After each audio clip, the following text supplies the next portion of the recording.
John Adams. I read my eyes out and can't read half enough. The more one reads, the more one sees we have to read.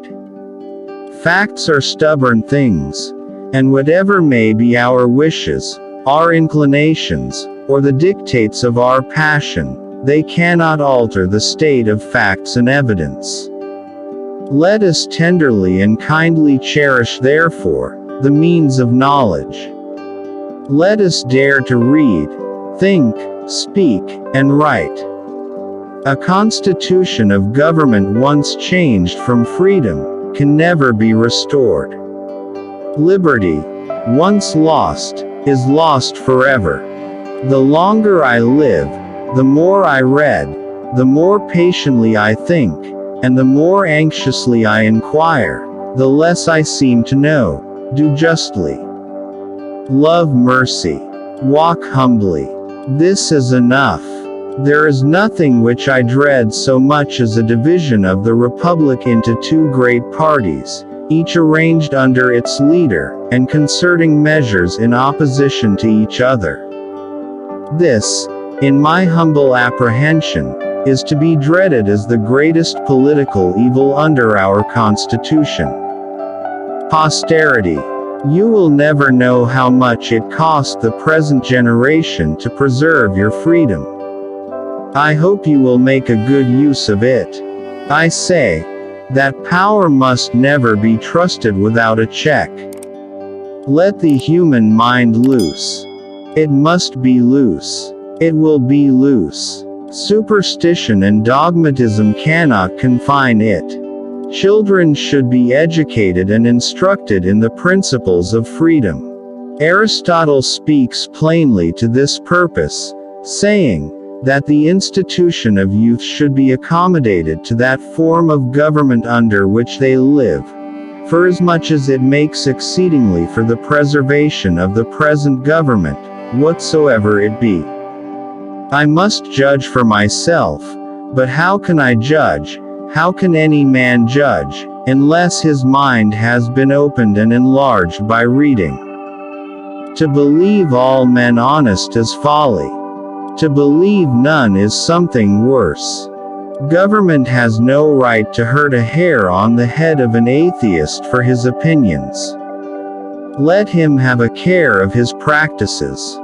The way to secure liberty is to place it in the people's hands, that is, to give them the power at all times to defend it in the legislature and in the courts of justice. There is danger from all men. The only maxim of a free government ought to be to trust no man living with power to endanger the public liberty. The happiness of society is the end of government. The whole drama of the world is such tragedy that I am weary of the spectacle. Liberty must at all hazards be supported. We have a right to it, derived from our Maker. But if we had not, our fathers have earned and bought it for us, at the expense of their ease, their estates, their pleasure, and their blood. And liberty cannot be preserved without a general knowledge among the people who have a right from the frame of their nature to knowledge.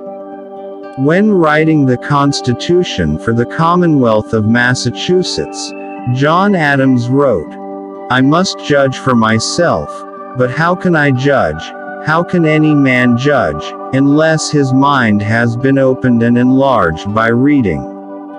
Without the pen of Paine, the sword of Washington would have been wielded in vain.